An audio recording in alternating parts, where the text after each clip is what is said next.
Hello, welcome back to the reading of the poem of the Man God, written by Maria Valtorta, Volume 4, Chapter 510, Among the Ruins of a Destroyed Village.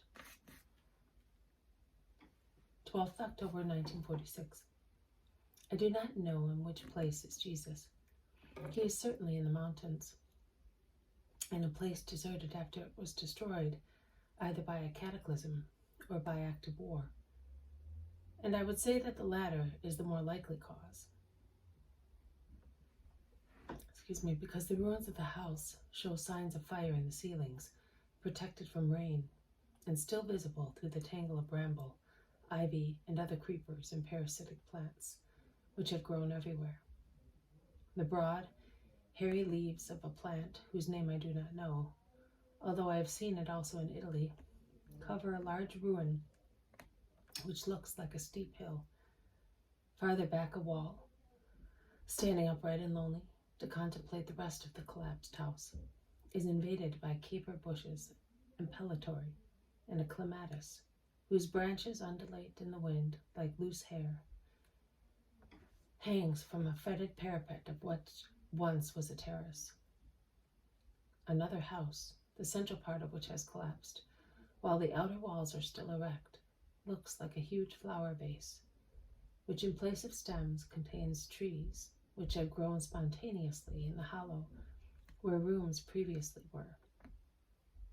Another house, part of which is still erect, with the remains of the walls rising in steps, looks like an altar prepared for some rite and completely adorned in green. On the very top of the ruins, a poplar, as slender and straight as a blade, seems to be asking the sky the reason for such a disaster.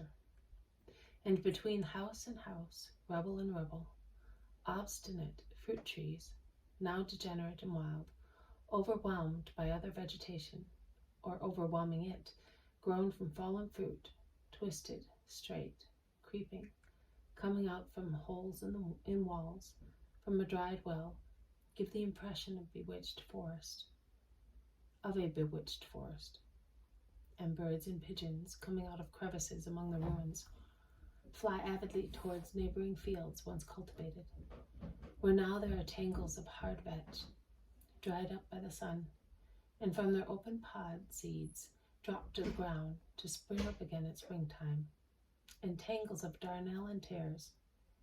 With fierce blows of their wings, the pigeons drive away the smaller birds, searching for millet seed or grains of hemp, which have come up from who knows what remote seed, lasting for years and years in wasteland through spontaneous sowing.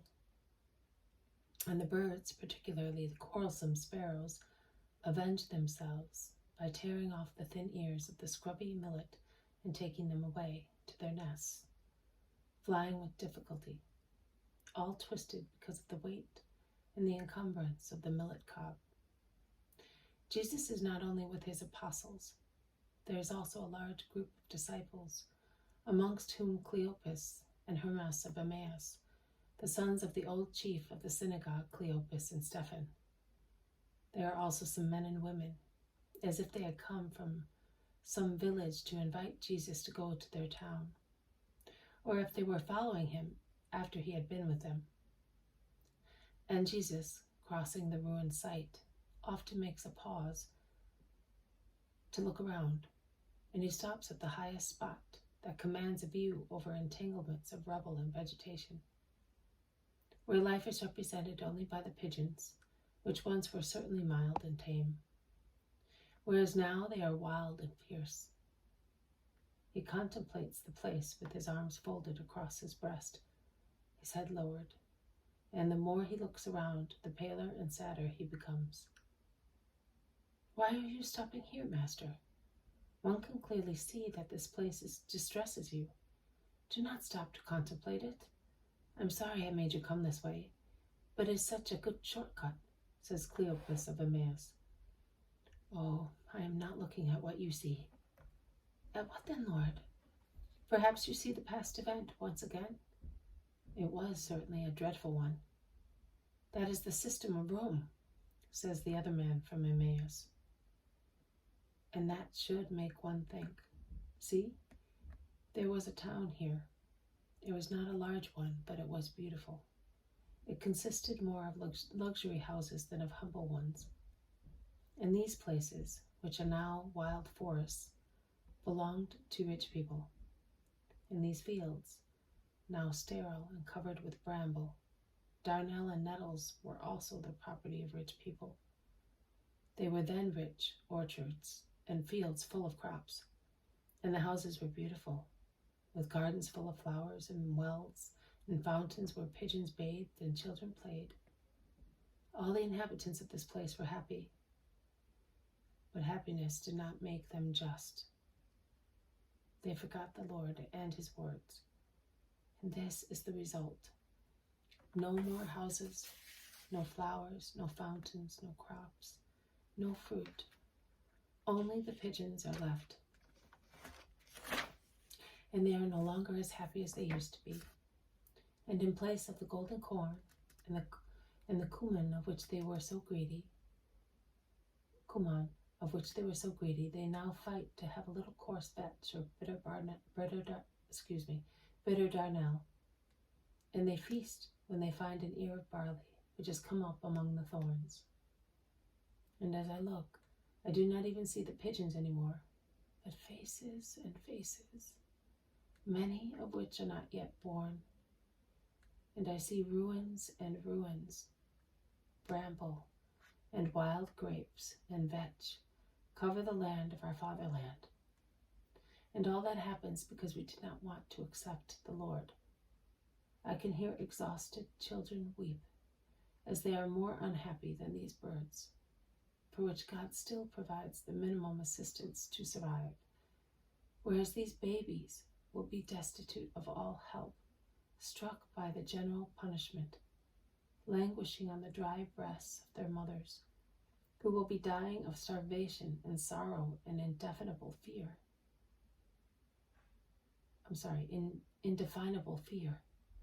And I can hear mothers wailing over their children who died of starvation on their breasts, and the cries of wives deprived of their husbands, and the laments of virgins captured for the pleasure of winners, and the lamentations of men destined to imprisonment after experiencing all dishonor in war, and of old men who lived so long as to see the prophecy of Daniel accomplished. And I hear the untiring voice of Isaiah in the breath of this wind among the ruins, in the wailing of the pigeons among the rubble. With uncouth words in a foreign language, the Lord will speak to this people to whom he said, "Here is my rest. Let the weary rest. This is my relief." But they would not listen. No, they would not listen. And the Lord cannot find rest among his people. The tired one, who became tired, traveling all over its countryside to teach, cure, convert, and comfort, does not find rest but persecution. He does not find relief but snares and treason. The Son is one with the Father. And if the truth taught you that also a cup of water given to a man will be rewarded, because each act of mercy done to a brother is done to God himself, what will the punishment be for those who refuse the Son of Man, even a stone of the road upon which he may rest his head? And the mountain spring, which gushes through the bounty of the Creator, and the fruit forgotten on the branch, because it was diseased or unripe, and the ear contended with pigeons, and have already prepared the noose to throttle the air in his throat, and thus take his life. O miserable Israel, who have lost justice and the mercy of God. Here is once again the voice of Isaiah in the evening breeze, more dreadful than the cry of the bird of death, almost as dreadful as the voice that resounded in the earthly garden to condemn the two culprits. And oh, what a terrible thing! The voice of the prophet is not joined to the promise of forgiveness as it was then. No, there is no forgiveness for the mockers of God. For those who say, "We have formed an alliance with death, we have made an agreement with hell," when the destructive whip goes by, it will not catch us, for we have set our hopes on falsehood, and we are protected by it, for it is powerful. And here is Isaiah, who repeats what he heard from the Lord. I will lay a precious select cornerstone as the foundation of Zion, and I will make justice the measure and integrity the plumb line. And hail will sweep away the hope and falsehood, and floods will overwhelm the shelter. Your covenant with death will be broken, and your pact with hell will be annulled. When the destructive whip goes by, it will crush you. Each time it goes by, it will seize you, and punishments only will make you understand the lesson. Miserable Israel. Israel will be like these fields, where only arid vetch and bitter darnel persist, and where there is no more corn. And the land that did not want the Lord will have no bread for her children. And the children who refused to receive the tired one will wander about beaten, wild, like galley slaves, the slaves of those whom they considered inferior beings. God will really thrash the proud people under the weight of his justice, and will strangle it with the scotch of his judgment. That is what I see in these ruins. Ruins!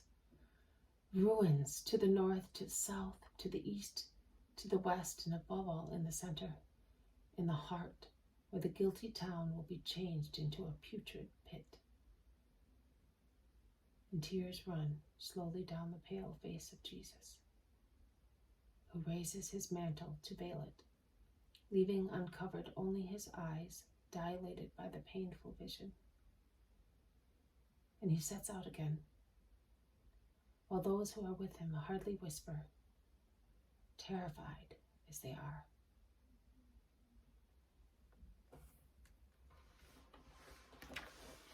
This has been a reading from the poem of the Man God, written by Maria Valtorta, Volume 4, Chapter 510, Among the Ruins of a Destroyed Village. Thank you for listening. I will see you tomorrow. May God bless you, and may peace be with you.